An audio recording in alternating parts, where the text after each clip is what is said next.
I'm David Overholt, writer-director of Star Wars Fallen Jedi. And I'm Micha Magill. I play Jedi Master Vong Zaar in Fallen Jedi. And what you saw right there was the much bemoaned Darth Vader run. Some people in the comments didn't really care for it too much. Cyborgs don't run! Yeah.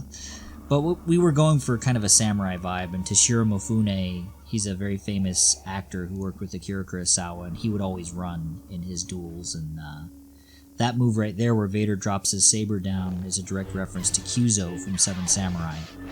And he would always drop his katana down just before he killed somebody, so... Spoiler alert for what may be about to happen in the rest of the duel here, but yeah, that move right there, Vader pinning him to the tree, was also a reference to the end of the very first Lord of the Rings film when Bert pins Aragorn to the tree with the shield. Yeah, we wanted to have a lot of samurai references all throughout this fan film, because we thought from the very beginning that would be very cool to see a Star Wars, through the lens of a samurai movie, basically. Because George Lucas was highly influenced by Akira Kurosawa and all of his samurai films, so we thought it would be kind of cool to reference that some.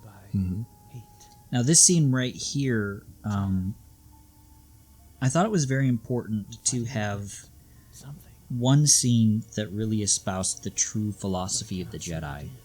And I thought, who better to do that than Master Yoda? Because he's like the ultimate little green Jedi. And but then the only problem was, then we realized, well, where the crap are we going to get a Yoda puppet? Because you can't really buy them anywhere. So what I did is I scrounged around and I found this little $13 rubber Yoda. It was a mechanical Yoda that you asked it questions and it would be like, yes or no. It was like a stupid little toy from Revenge of the Sith. And I just gutted it of all its mechanical parts and turned him into a little hand puppet. So sometimes you just got to make do and just try to work with what you got. For what it was, I think he turned out fairly well. Especially with the stick, walking stick that your dad made for him. Yeah, that worked out really well, and kind of added some character to him.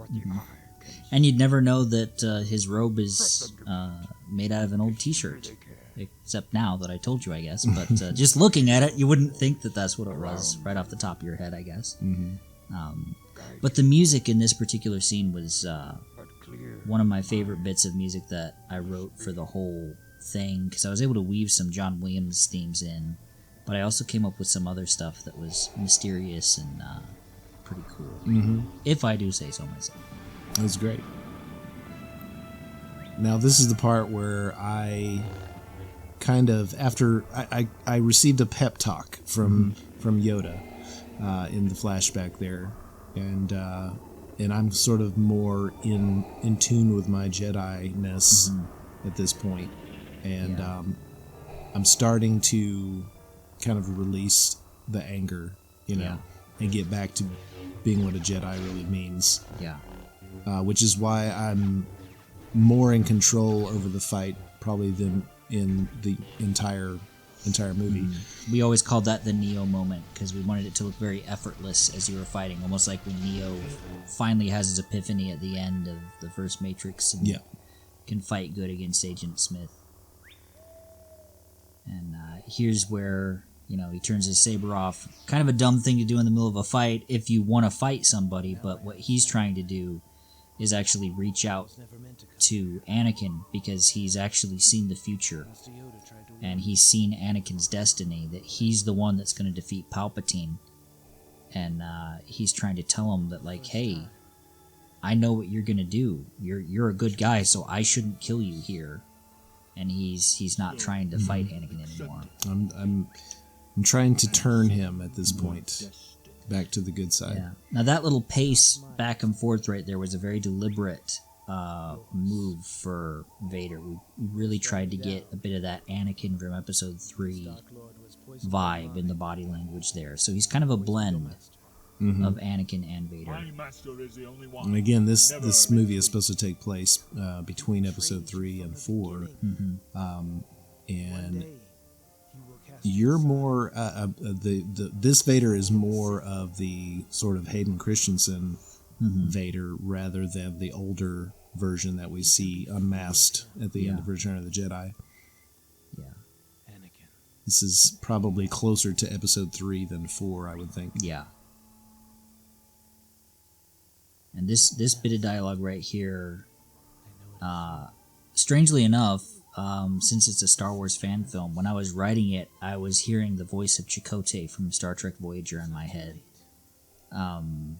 Just that attitude, his very calm kind of way of talking, and I think he would have made a pretty cool Jedi.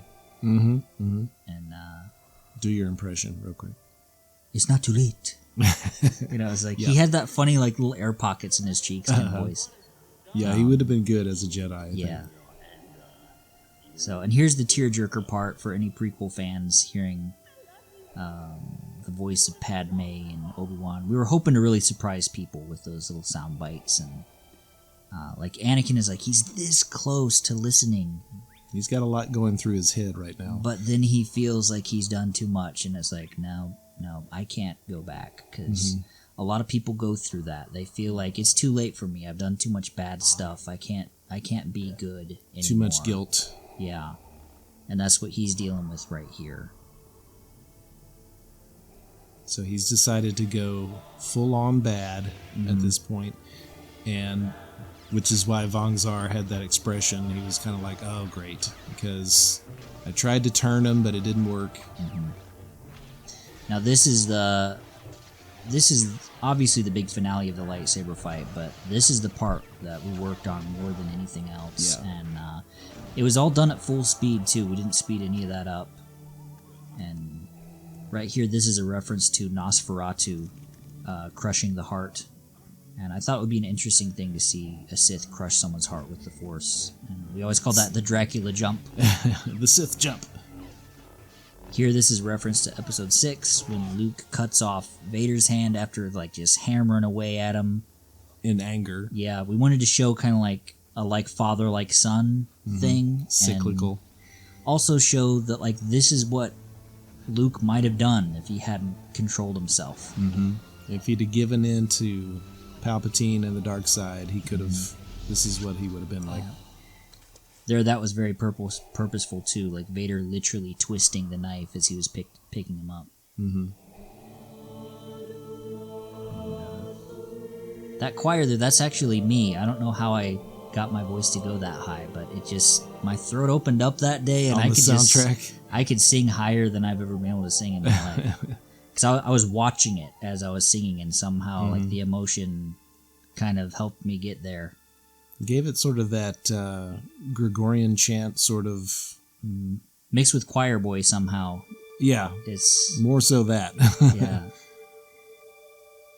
Which, you know, I wanted there to be a very spiritual feeling to the music right here at the finale. This whole bit at the end is, again, my very favorite music that I composed for the score. Cause this was original stuff. Yeah, well, some of it I do blend and weave John Williams themes in, but most of it is original. Like right here, you're hearing the Yoda theme. Yeah. And I like the way you weaved the John Williams in and out of your stuff. Yeah. It seemed to work really well. And this particular theme here, this scene in this like Jedi netherworld, I really got to indulge myself with kind of making it have kind of a James Horner vibe. It's like if James Horner scored Star Wars. Tearjerker. Yeah, it's got that sad Land Before Time vibe. I thought she looked very angelic here, which was obviously on purpose. Yeah. Dressed all in white. And she came up with that look, too. She did a phenomenal job with the costume. And she did. Her performance and everything. I am free. But yeah, now, at this point, I was having to get sort of very emotional.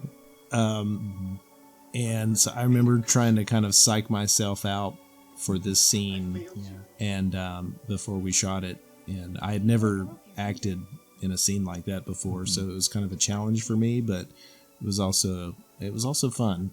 I Oddly enough, remember you said it was like your E.T. scene, like Elliot. my Elliot scene. Yeah, He's my friend. You're taking him away. exactly. But yeah, we really wanted there to be a strong redemption arc in this film because at its core, redemption is what the original Star Wars films were all about. Yes. And we wanted there to be a strong redemptive arc, and that's why I put this, even in the imagery, that's why I put that like halo lens flare around her head, just to give it a very angelic feeling, and it's just the symbolism, like an old stained glass window. Yeah. And, I'm really happy with how it turned out.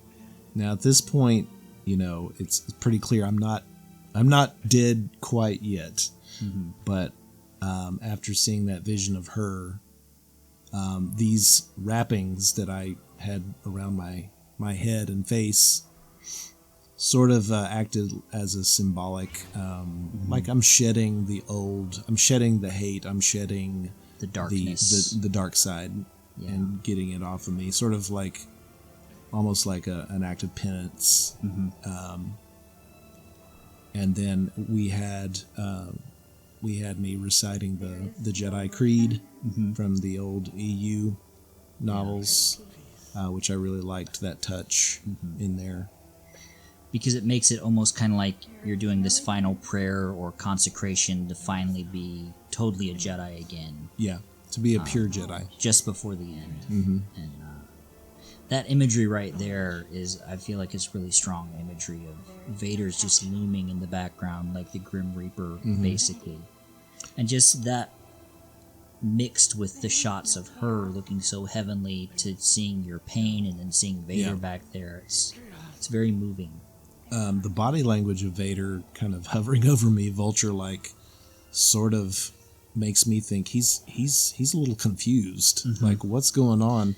Yeah, we wanted there to be a lot of a conflicting feeling in him during this scene. That's why he's even showing you respect. He's thinking about like he could just kill me right now. Yeah. But the way he's putting his saber down like that, he's like, okay, I'm going to give you a samurai ending. I'm going to cut your head off to like end your suffering. Yeah, it's an odd bit of respect that he's paying. And here's my favorite part of the whole film right here, where he says, Anakin, I forgive you. Again, the redemption kind of thing. And you can tell that really confuses him. He doesn't know what to think about it. There's a lot of things going through his head right now. Because Vong Zaar, he's seen the future. He knows what Anakin's going to do. So he's like, even if you're not good right now, I know you're going to be someday. So I forgive you. It's very prophetic in that regard.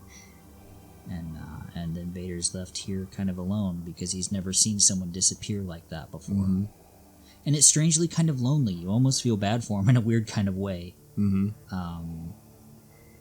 This is pre episode 4 when Obi-Wan vanishes. Yeah. So it's kind of like this is like the first time that he's seen that happen. So that was part 5 of our commentary for Star Wars Fallen Jedi. We only got one more of these to go, and then we'll be all the way through the movie. Thanks for watching. I'm David Overholt. I'm Micha Magill. And we will see you next time.